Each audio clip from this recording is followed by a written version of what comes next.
Welcome to the Feisworld podcast, engaging conversations that cross the boundaries between business, art, and the digital world.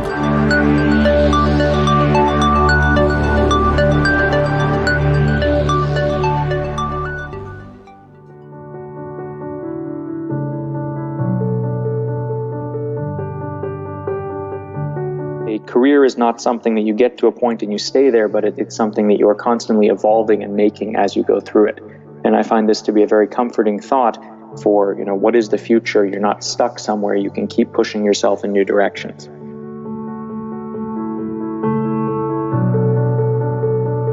It's okay to be yourself and to have things that are important to you, but that you also need to make sure that you are taking care of the people around you and those relationships as well. And I feel that's both an important and an inspiring message to give to kids.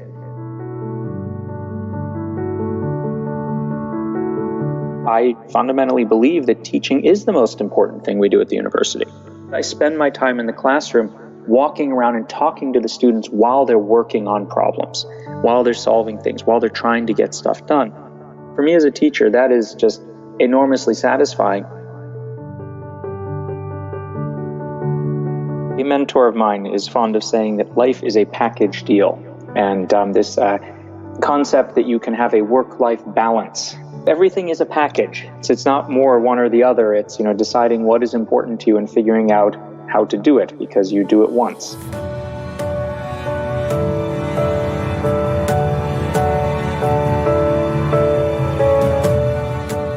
Hey everybody, this is Fei Wu and I am your host for the Feisworld podcast. I'm really excited today because I have a very special guest named David Black-Schaffer, who is a world-class researcher in computer architecture. He was introduced to me by my fantastic audio producer named Herman behind the scenes on Feisworld. Herman has been studying with David at Uppsala University in Sweden for the past 3 years. As a Winchester, Massachusetts native, David is quite familiar with where I'm currently living and working, which is Boston. David received his Ph.D. from Stanford and then moved to Sweden with his family. He is currently a senior researcher in the Uppsala Architecture Research Team. The work environment is quite international. Herman, being one of them, was raised in Argentina. David has been incredibly successful in leading a diverse group of curious minds. After spending years as a student in both China and the United States, I find David a rather unusual teacher in many ways.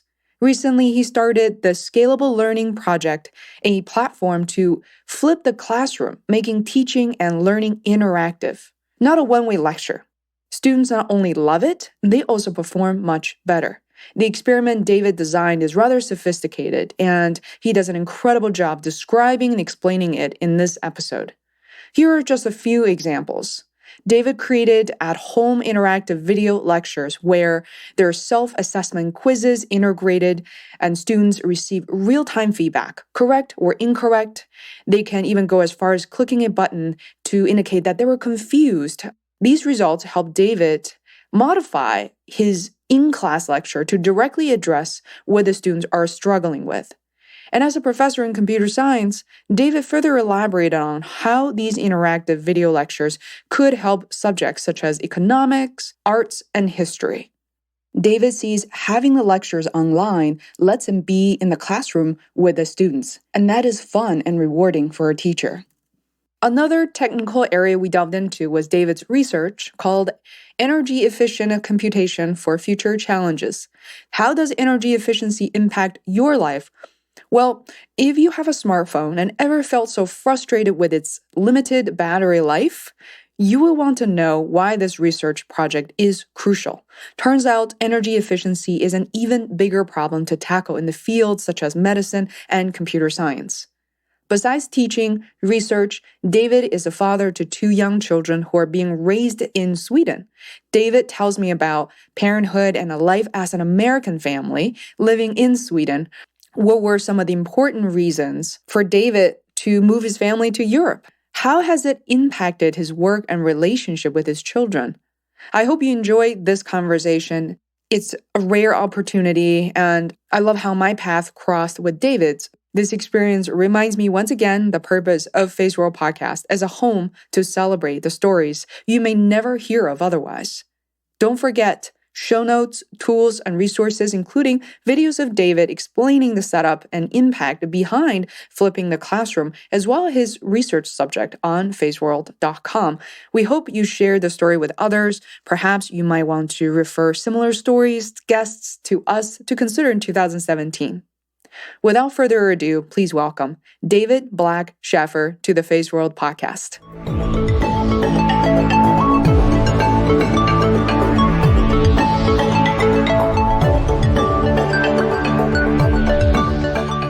Thank you so much for joining me. I really look forward to this. You're most welcome. I have to say I'm looking forward to this too. I think this will be fascinating for my kids to look at or listen to 10 years from now and get a feeling for what their father was thinking about when they were small. So I'm being a little bit selfish in this as well.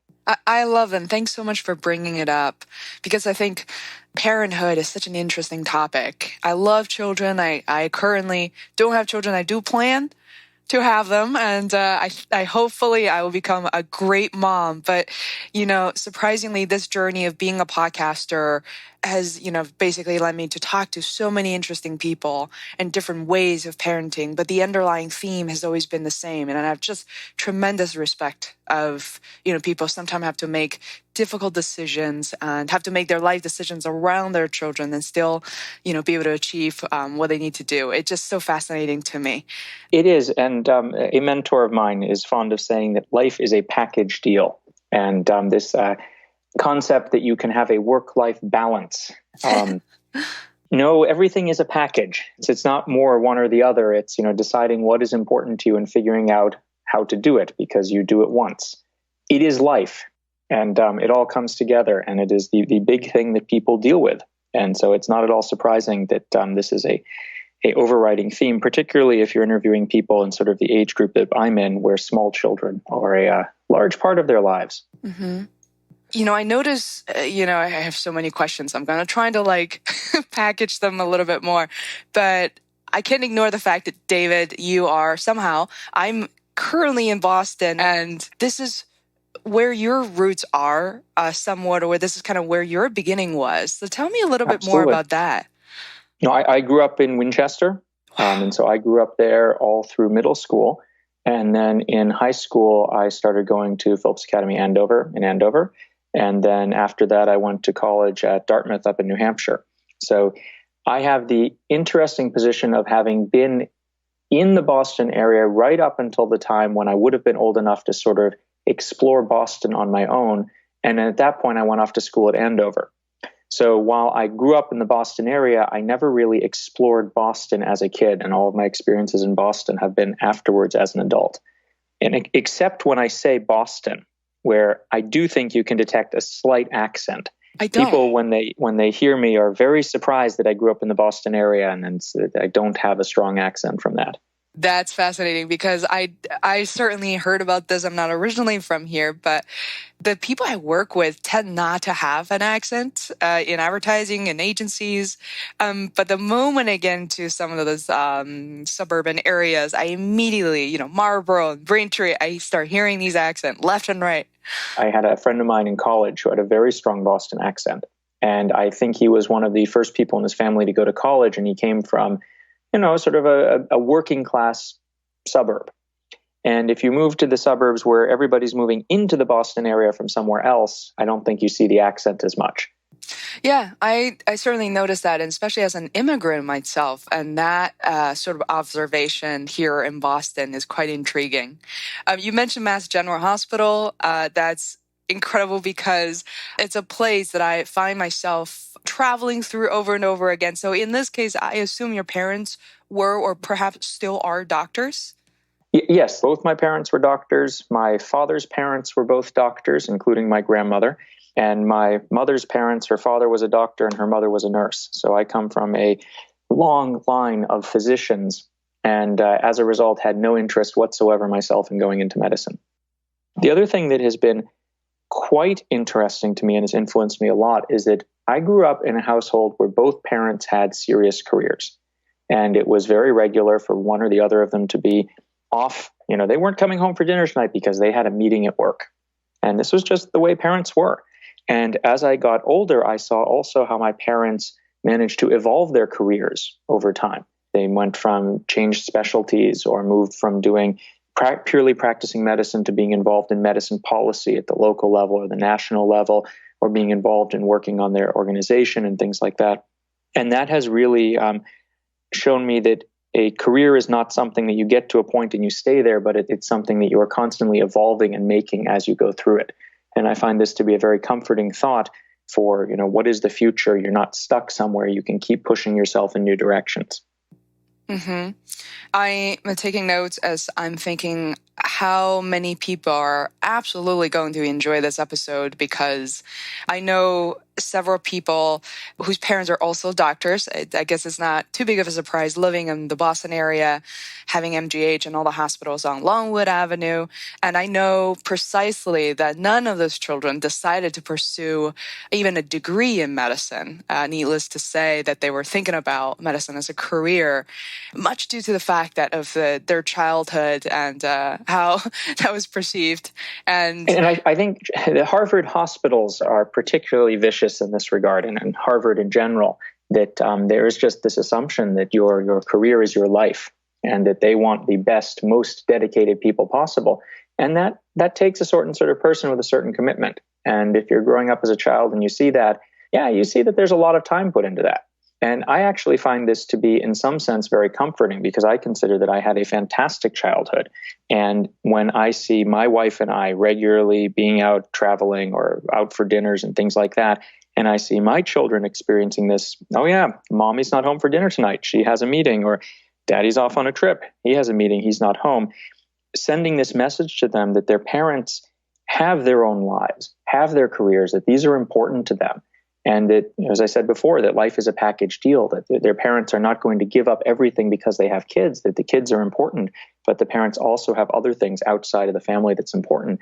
And I feel that's both an important and an inspiring message to give to kids, that it's okay to be yourself and to have things that are important to you, but that you also need to make sure that you are taking care of the people around you and those relationships as well. Yes.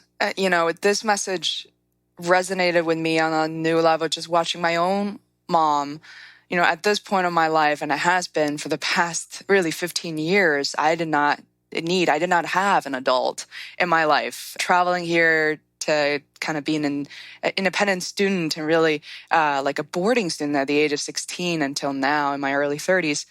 And all of a sudden, I saw my mom trying to reintegrate her life back into mine, trying to take care of me. I put my foot down and just said, Mom, you don't need to retire right now. In fact, you can, as an artist, you can go chase after your dreams. And to be honest, just based on what you told me, my relationship with my mom has significantly improved as a result of her decision, continue to pursue what she loves to do, instead of kind of just hovering over my life. So I love the fact that you're able to share that. Well, there's an enormous pressure in society to have a career and have a family.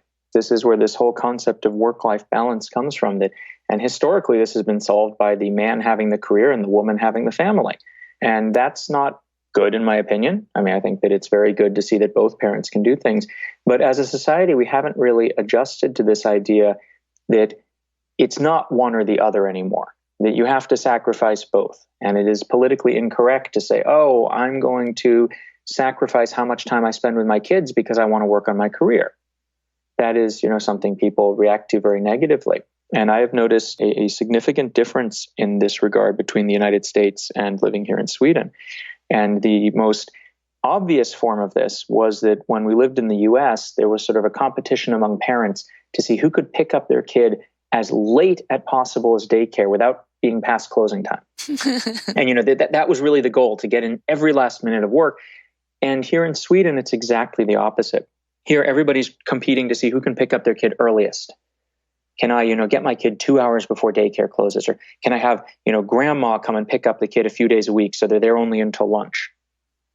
And this idea of using the daycare until it closed is not frowned upon. But there is a feeling that, if you really have to work that much, of course, daycare's there for you, but it says something about your commitment. Quite regularly, My son is the last one at daycare when we pick him up. And I think this is fantastic because it means that for the last 15 minutes of the day, his student-to-teacher ratio is 1-to-1. This is great. He gets some time to relax and calm down before we bring him home. But the fact that the daycare is open until 5:15 and there's one kid left at 5 o'clock when we pick him up says something about the expected balance between careers and kids that they have here. The fact that you can continue to use parental leave until the child graduates from the end of first grade says something about that too. And many parents are just on 20% parental leave for several years so they can pick up their kids early and do things like that. And that is fantastic in some ways, but it puts a large pressure on people to say you have to sacrifice your career for small children. I'm of the belief that if the parents are less happy because they do that, that's going to affect the family, and that there are parents who are happy to do that, and there are parents who are really committed to their careers, and they will be better parents if they're able to be successful at their careers as well. Getting a balance there is important, but it's interesting to see how the society judges the different balances here. Wow, we're on to Sweden quickly, and I am just so fascinated by even just that, for me right now, just peeking into the society. So I would love to maybe take a couple of steps back and just find out what was that decision like, and why was the decision to move to Sweden, if you could tell me a bit more. The decision was a very simple one. I had started in graduate school the year that my wife did an exchange program from her Swedish university to the same graduate school. That's where we met. Then we both continued on to do Ph.D.s in graduate school in California. And we both ended up being there for 7 or 8 years. After that, we had one kid at that point, and we decided, all right, we've tried the US thing, let's try the Swedish thing. And so it was a question mostly of finding appropriate jobs for us in Sweden and then moving here. And since doing that, we've both been very successful in this environment, and we found that the lifestyle here works very well for us. The ability to work 45 hours a week and be considered really working a lot. Instead of in the US where you're working 45 hours, okay, I guess you're doing the minimum. Here, 45 hours and okay, you're really putting in your time. And that puts us in a comfortable position in the sense that we don't feel a pressure that we have to be working more, but it also gives us the ability to really spend time at home. I mean, we really try to not work at all over the weekends. I go and pick up my daughter early from school every Wednesday so we can spend some time in the afternoons together. And the flexibility to do that without feeling as though we are hurting our careers here or we're not living up to our employer's expectations is a very nice position to be in. What you just said reminded me so much of the friends I had a number of years ago who were postdocs at Harvard and MIT. And I must tell you, they were working 80, 100, 120 hours every week, and seeing them was nearly impossible. And arranging social events with these folks would take weeks and weeks. And we're all feeling bad for even just like pulling them away from work. So I'm so glad you're talking about this, the fact that you don't want to be a workaholic. The family is very important to you. That's refreshing to me. It's not just the family being important to me. It's for my own sanity. I mean, there have been times in my life when I have had to push myself to work really hard for an extended period of time, and I just get burned out. Mm-hmm. And it is, physically and psychologically unpleasant. And if I can reach a balance where I am mentally have the energy to do things and I'm feeling good about stuff, and that's working at a level which is appropriate for my position and where I'm trying to go, then that's a good match. And I think I found that here. But you do bring up an interesting dilemma. If you have postdocs and researchers at Harvard that are working truly 50 or 60 hours a week, they're going to be at a minimum 50% more productive than the researchers that we have working here in Sweden who are working 40, maybe 45 hours a week. And when you think of research as being an internationally competitive endeavor, we need to take that into account when we set our expectations for what it is we expect to be able to achieve and how competitive we expect to be. And this is a real challenge for an international field that is still practiced in local places. Another example of this is within Europe. How do you compare a 3-year PhD program in France to a 7-year Ph.D. program in the United States. That's a huge difference in the amount of time people put into things. And since research is such an internationally competitive endeavor with everything being reviewed internationally, it becomes a real challenge to make sure that your productivity is high enough when you're living in a culture which expects people to have a different balance, that you can continue to be competitive. And that is not something that people are comfortable acknowledging. And it's not something that we have a clear solution for. How do we address it?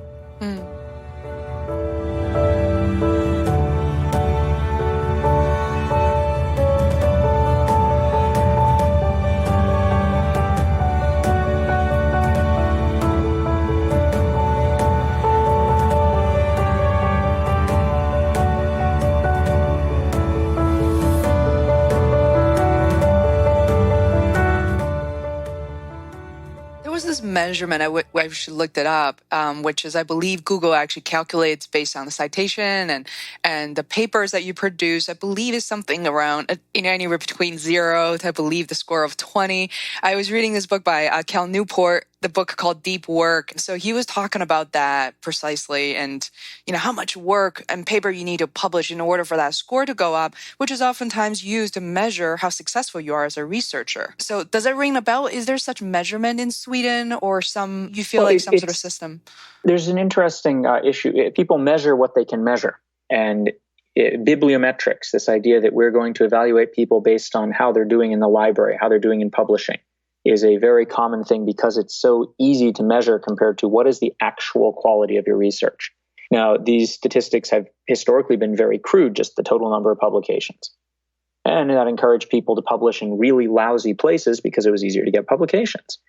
And then people started including some sort of quality metric.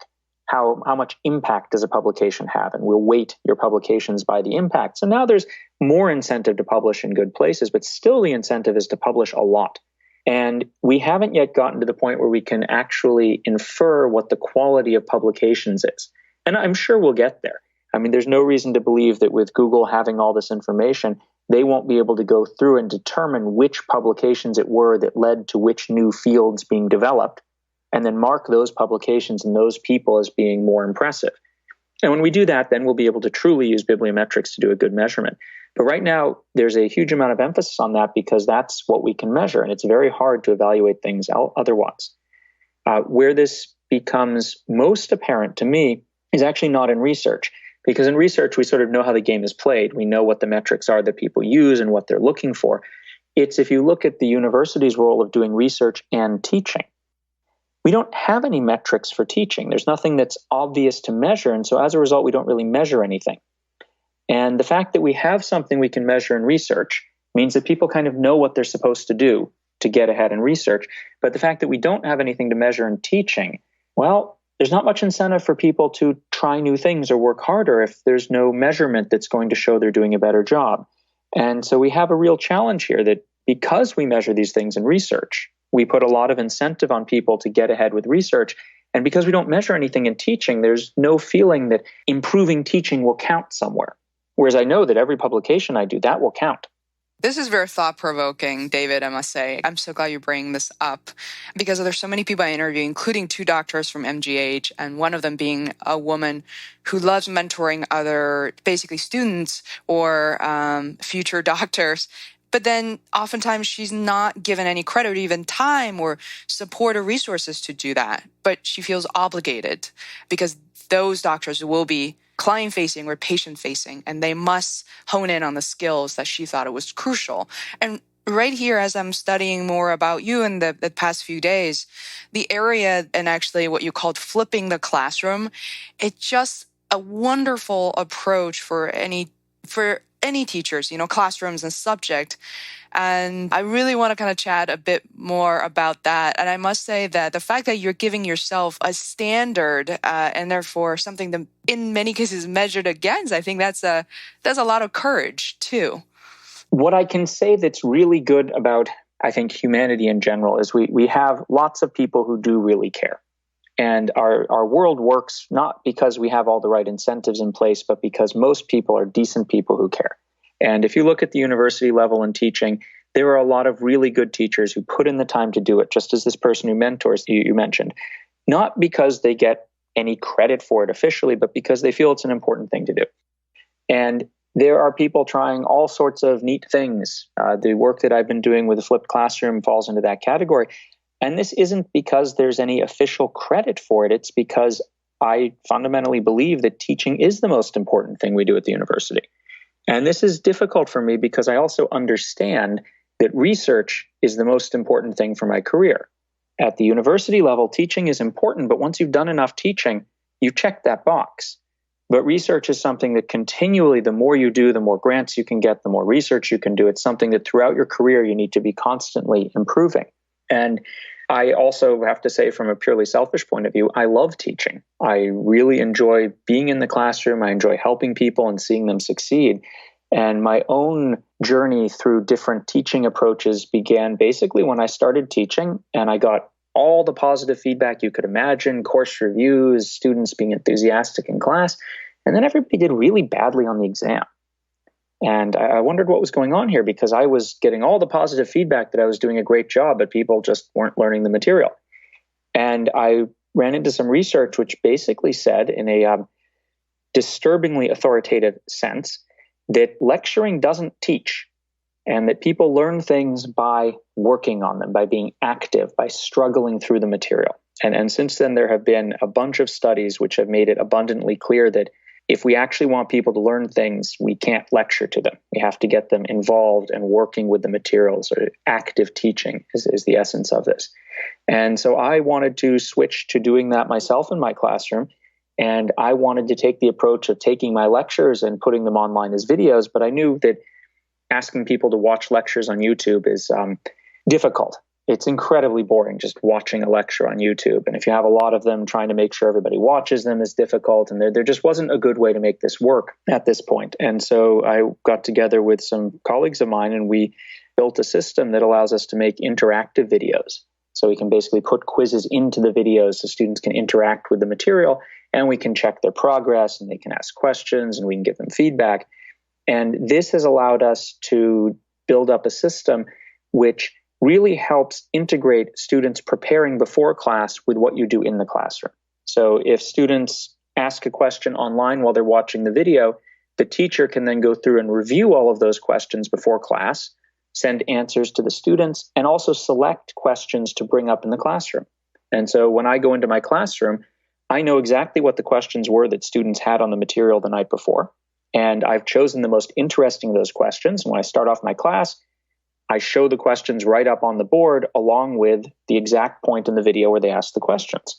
And that makes it very easy for me as a teacher to jump into those questions and to connect to the issues that they ran into.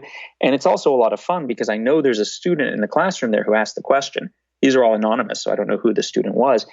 And for that student, having the teacher choose their question and say in front of the whole class, this is a great question, let's spend some time talking about it, it also gives a very positive sense of feedback to the students that I care about what they're doing and I'm interested.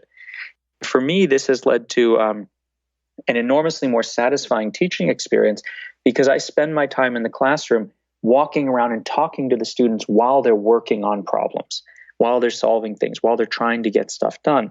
And then once they've all worked on the problems, I know that every student in the classroom has now solved this problem.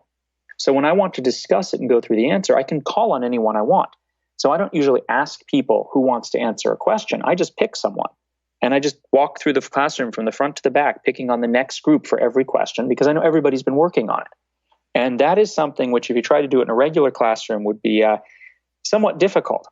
But in a classroom where I know all of the students just spent the last 10 minutes working on solving that problem, I have this confidence that I can just ask whoever I want. And I know that everybody has something to say about it because they just spent time working on it. For me as a teacher, that is just enormously satisfying. And for the students, well, it's uncomfortable and it's a lot more work, but they also very much appreciate that it's a much more effective way to learn the material. So for me, this has been a lot of fun. Yeah, the fun was the word that you used, and I believe quoting you slightly incorrectly is about how, this is the most fun you've had teaching in a very long time or ever, and at the end of a video I was watching. And I must say, though, it's not just more work for the students. I'm a technology geek myself, and I'm in digital marketing. So I was really intrigued by when you said putting together these videos that are interactive. I mean, that's a lot more work for you. Could you tell me a bit more about that? It absolutely is. And this is the limiting factor. We've had thousands of teachers and over 25,000 students use this system that we developed since we put it out. And the problem is that the people who use this, they are the highly motivated teachers who are going to spend the time to develop this material. It takes a lot of practice to put together interactive videos. It takes a lot of practice to develop interactive material for people to use in the classroom that's at the right level and people can work on their own with some help and work on with a partner. And these are things that none of us have experience with because we were never taught this way when we ourselves were students. So it's not just the question of developing the material, it's also a question of developing the skills needed to produce it. And this is the limiting factor in getting these sorts of methods adopted more. It takes a huge amount of time and it takes skills that we don't have. And as we were discussing earlier about the incentives in the system, there are no strong incentives for people to invest that time or develop those skills. If I look at this from sort of a broader perspective, what we need to do to enable this is we need to move away from this idea that individual teachers put together their own classes and teach them in their own unique way. We need to enable teachers to work together and share material and develop courses together so that each teacher can develop perhaps a third of a course, but they can work together with others to produce the whole course. And I think if we could do that, we could amortize the time it takes to produce this material, and that would be much more effective. But we're up against a teaching culture which is very individualistic.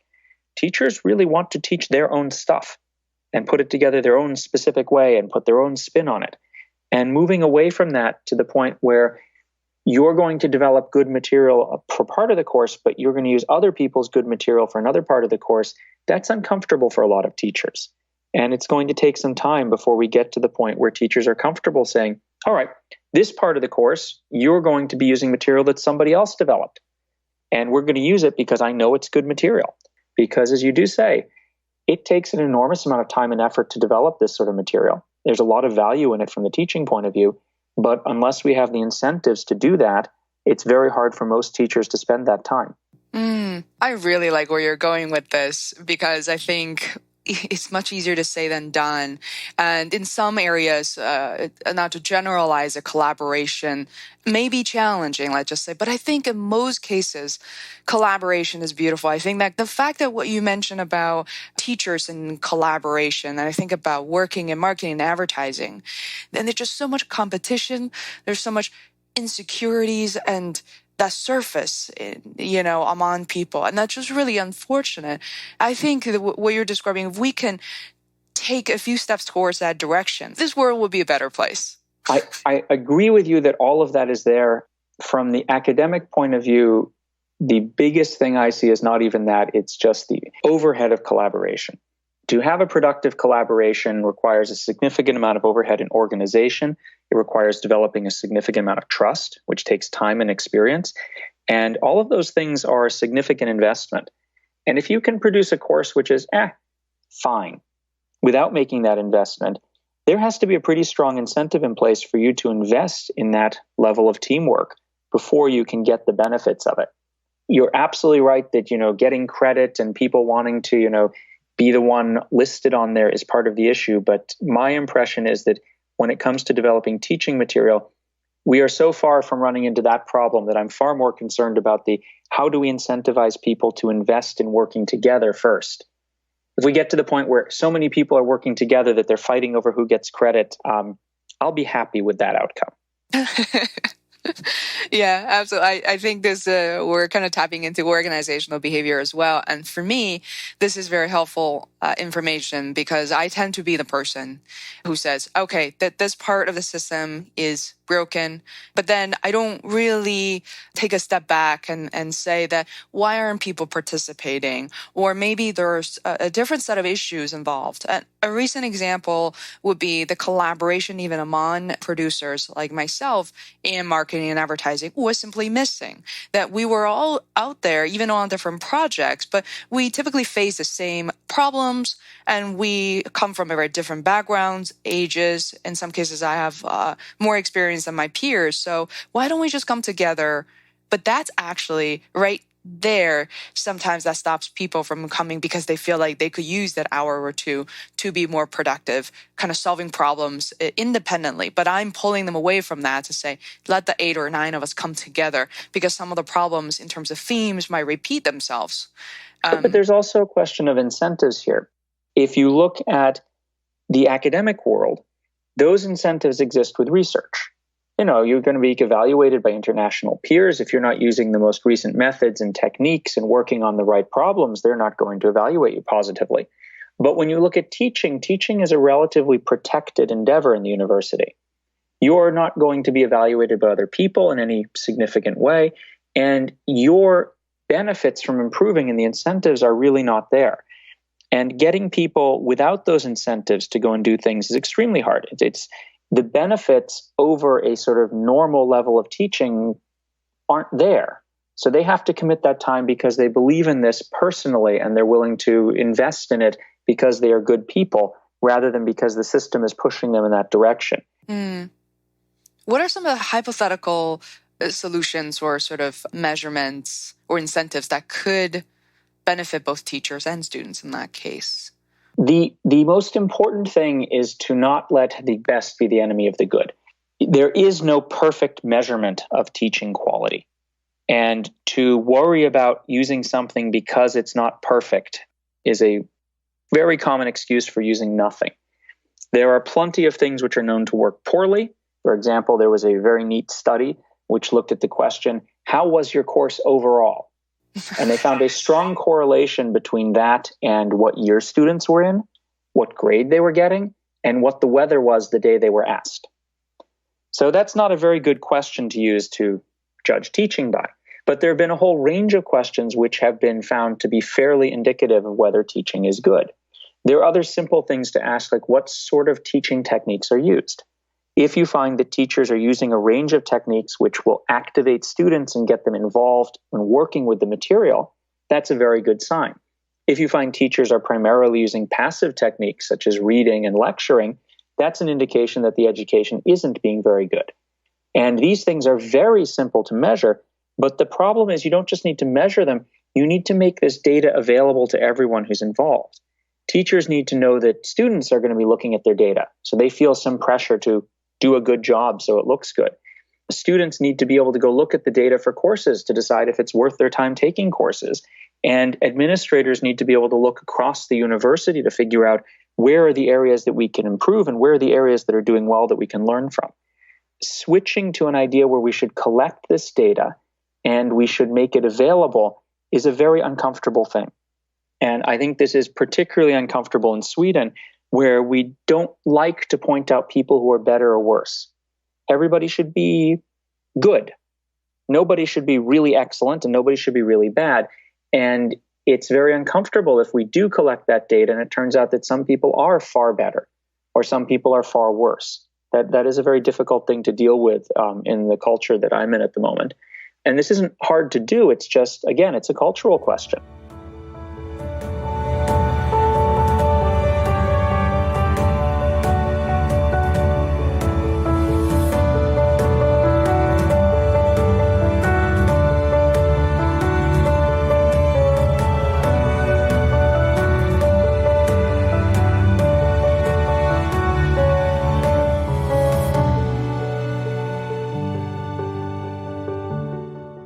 As a freelancer, since the beginning of the year, I realized that you basically pinpointed one of the reasons why I decided to leave the corporate culture, which I must say that, I know plenty of people in medicine, in education, that it's not something that you can operate alone. So it's not so easy to be a freelance professor or, a freelance doctor. I think it's such a different world that I'm living in and how competitive that is. And for people to send me a note, but they're sending the same note to so many other people. So you must be the absolute best producer or designer, whatever you do, in order to be selected. And people are so transparent about that feedback with you. that I'm able to learn and really kind of walk the walk and through a different journey this year to understand that data of me, like for myself. So this is fascinating. Sorry, David, I kind of like took you on to so many different tangents here. And one area we haven't had a chance to talk about is actually your research, which is to me equally as fascinating. So I'd love to kind of have you introduce to my audience a bit about that as well. Sure. So the area I do research in is computer architecture. That's the design of computer systems. And the particular problem that is in vogue at the moment, that is the most pressing problem at the moment, is how to make computer systems more energy efficient. And from a practical point of view, if you look at a cell phone today or an iPad, it's basically a big box to hold a battery with a teeny little computer and a screen attached to it. And the reason for that is simply that to get acceptable battery life, you have to have a really big battery because the parts of the computer inside there eat up a lot of energy. And at the same time, we want to have faster and faster computers. And so we've got to figure out how to make them more energy efficient. And we've had two trends over the history of computer design which have really helped us. The first one, which many people are familiar with, is called Moore's Law. And it basically says that we can get more and more transistors in a computer processor for the same cost. And that allows us to do more and more stuff, build in more complexity and the like. At the same time, there was a trend called Dennard's Law, which basically said that at the same time they're getting smaller, we can make them faster, but we can also reduce the voltage we use to power them. And if we can reduce the voltage, then we can make them faster and smaller and not use more energy.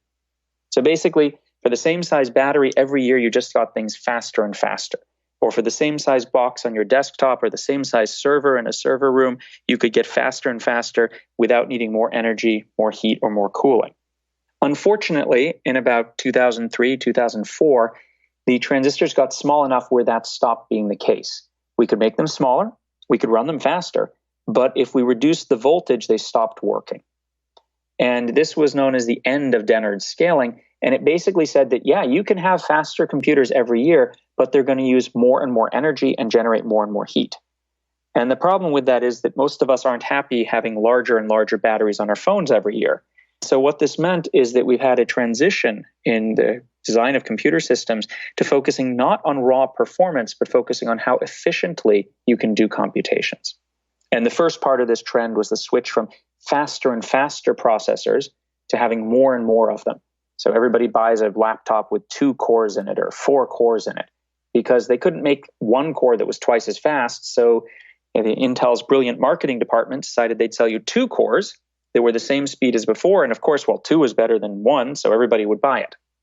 And that doesn't really work out because it's very hard to make programs that use more than 1 core at a time. So it was never really twice as fast. So this trend has continued. The excitement in computer design these days is how can we design systems that are more power efficient so that we can do a better job of using the limited energy we have to deliver more performance. And I work on this at 2 levels. First level is with software. Right now we have computer systems which have a range of different types of processors in them. So the most typical ones is you'll have a main processor for doing general purpose computations, and you'll have a graphics processor, which mostly does graphics. But all graphics is it's thousands and thousands of nearly identical computations at the same time. And if you have another problem that also does thousands and thousands of nearly identical computations at the same time, you can run it on the graphics processor and have it run more efficiently. Examples of the sort of problems that can do that, machine learning is a good one. There are big parts of genetics that can be done that way as well. And so lots of people are using graphics processors for other types of processing. The problem is that now if you're going to write a program, you have to figure out how to divide your program between your regular processor and your graphics processor. You have to figure out which parts are very parallel, have thousands of different things, which parts don't have many things. Figure out how to get their communication synchronized and how to optimize moving data back and forth between them. And all of this is sufficiently complicated that it's really only the most advanced programmers who can take advantage of this. And if we continue that way, it's going to mean that only the most advanced programmers can get these benefits. So part of the work I'm doing is on how can we understand and optimize this sort of behavior automatically. So can we look at a program and learn which device it runs best on, how to move the data back and forth, how to balance the computation between different devices so that the programmers don't have to deal with those optimizations. At the same time, I'm also looking at how to improve the computer processor itself. If you think about a computer processor, it's sitting there and it's doing calculations. It's adding things and checking numbers and counting stuff. That's basically what a processor does. But half of the energy that's used in that processor goes to actually doing the work. The other half goes to just moving the data around. So if you want to take a picture on your screen and you want to make it lighter, you have to move every piece of data from that picture into the processor, do one math operation on it to make it lighter, and then send the data all the way back to the main memory. And so for that operation, you spend all your energy moving the data and very little energy actually doing work. And what we've been working at is how can we do a better job of moving the data so that we're more intelligent about it? Can we move the data to the right place at the right time? Can we avoid having to search for the data as much? And if we can do that, we can access the data with much lower energy, therefore make it more energy efficient. And if we're more energy efficient in how we move data, that means we have energy left over to do computations faster. So we can improve the overall performance of the system without increasing the amount of energy we're using. So those are the two areas that I'm working on for improving energy efficiency. They're how to make the software take advantage of different processors better, and how to design the hardware so that it can more efficiently move data around. Wow. I love the word choices that you had. And then thank you so much for sort of targeting that message. And so that I found it really easy to understand and to be able to relate to at a personal level that I notice is as a smartphone user for the past 10 years. And like you said, the device is getting bigger and the battery life is non-existing. And it's just been honestly introduced tremendous amount of stress when I travel, when I'm at work, using my phone for client calls, and just watch the battery dying down. It's like, there's nothing I can do about it. I'm so thrilled that in your field that you've decided to focus on this. This is a very common issue when we go and talk to companies about this. Everyone is excited about the idea of saving energy because everybody is trying to balance how much performance for how much energy so that we can deliver better features in the future but not hurt the battery life or improve the battery life. So this is the big challenge in computer systems these days. And it's by no means just me working on it. I mean, this is really what everybody is looking at. It's a great opportunity to really rethink things from a different perspective. And I'm quite excited about that. And what's the name of the startup, or how can people learn more about this research topic of yours? Oh, that's an excellent question. The research that we've done is, of course, all available on our website. One of the projects I have has a little informational video produced about it, which is on my website. That's the software one, which you can go and look at that and learn something about it. There is a sort of popular science type article coming out about the other project. It is always a challenge to explain these things in a way that gets away from all of those details. I had a lot of fun a few years ago explaining this to my daughter's kindergarten class. And this was, exactly what I explained to them. And I explained it to them with pictures of what's inside an iPad and how big is the battery and how fast do things go and how much battery do they use, and tried to explain to them what it was we were trying to do. It's a very straightforward problem and everybody can relate to it. But the solutions that we're doing have to deal with the specifics of how machines have been designed in the past and the inefficiencies that we're sort of left with, and how can we redesign them and get away from those inefficiencies. I love that. An explanation in kindergarten class. And oftentimes through, testing and what I have observed through effective marketing and advertising is about relating to people. And then so that you don't leave anybody behind and kind of have the most raw materials and the things that they can see and touch as part of the explanation. Last night, I was even thinking how this can, by solving or even approaching this issue, helping people be exposed to this information, even though they may or may not fully understand it, is critical path. And I think it's going back to the teaching measurement as well. If people are unaware of how this could potentially be measured, how you could, improve upon it. Well, I think part of the reason we're having this problem is related to the fact that we have been so successful. If you look at what it takes to build a popular app these days, somebody's going to write an application that's going to run on a phone. It's not written with efficiency in mind. It's designed in a way which makes it quick for the people to write the applications to write it. And then it's going to communicate with a server at Amazon or Google. And the code running on that server is not written in a way that's designed to be efficient. It's written in a way that's designed to be quick to write the code so that they can quickly put the stuff together and get it working. And so we have paid an enormous overhead in terms of raw computational efficiency in order to get developer efficiency. And that's definitely the right trade-off to make in terms of getting things to market quickly.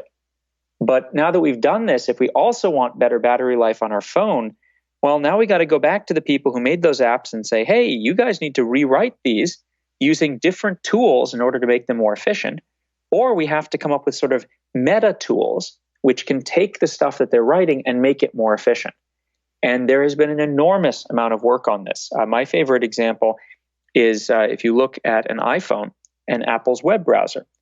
When you load a page on the web browser, the first thing it does is it starts running the page in a very slow but quick to start way. And it runs it for a little while, and then it finds out which parts of the page are spending all the time, are taking all the energy. And it does an optimization on those parts. So now it can run them more quickly. Then it runs it for a little while longer and collects some more data. And then it uses another optimization to re-optimize those parts. And so they've gone and built in 3 completely separate ways to run the web page so that they can get the right balance between getting it to load quickly and run efficiently. And the result of this is the people who write web pages don't have to figure out how to make it efficient, because in the back end, it's being smart and already trying to do this for you. And I think that there's a lot of room for that sort of improvement, because if we give up the developer productivity, that kills time to market, and then nobody's going to do it because they won't be able to make a business case for it. So there's a lot of pressure that we've been so successful in performance that we can now afford these very inefficient ways to do things. But now when we look at battery life, it comes back and bites us. And we've got to figure out how to fix that part too.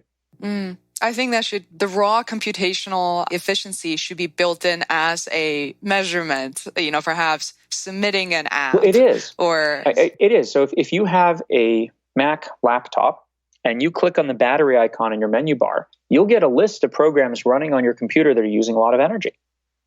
And this is exactly there to sort of shame developers into fixing their problems. I mean, if you run it and you say, hey, Word is using a lot of energy, you're going to think twice about the next time you go and buy a product from Microsoft. And of course, there's a balance here. If you do it too aggressively, then developers will stop caring. But so there is some incentive to do that. And you can also look on phones, which applications have been using the most energy. The problem is that there's no easy way for people to fix this. Some things just take energy. If you're playing a game, you're using that energy to render the screen. So of course you want it to use energy. So you don't want to be too mean to people. It would be really nice if there was some way to say how much energy they were wasting, sort of how efficient they were, not just how much energy they use. But that's a very hard metric to figure out. Wow, David, this is such a phenomenal conversation. I feel like I was able to learn such a tremendous amount of information. Our conversation just now would have taken several books, weeks of reading, but somehow you're able to break it down for me and maybe really think. One is how to think, but really think about the things that are really important in the realm of our topics in this hour. So thank you so much for this. It was such a surprise. You're most welcome. And it is very generous of you to say that about this. But you should keep in mind that this is my career and what I've been doing for the past decade or more. I'm always quite impressed by journalists that they are able to go into completely different sets of situations and distill out of it what is the interesting part, what is the essence of things that are there. For you to be able to do this across a wide range of topics is very impressive. Oh, wow. Thank you, David. I love the word journalism. It's an area that I've always been interested in, but I've never really pursued as a profession.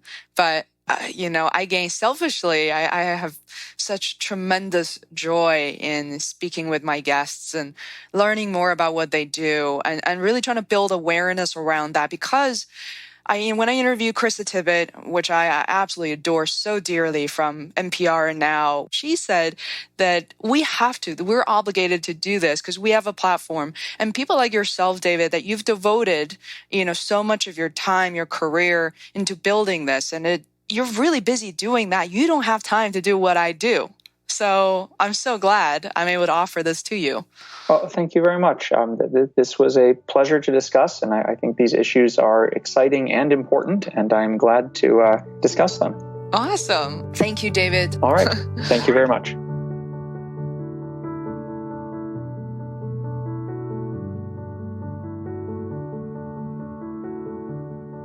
Hey, it's Faye. I'm back for a few words at the end of the show. I hope you enjoy what you heard. You can visit us online at feisworld.com to find out other episodes from this category or topic, or you could explore other awesome people who are artists and designers, digital marketers, performing artists, authors and speakers, entrepreneurs, students, educators, and more. For this reason, we've taken your feedback and created a landing page to most easily navigate by categories and topics. Simply visit podcast.feisworld.com to learn more. Sincerely, I want to thank you for your support. Bye for now.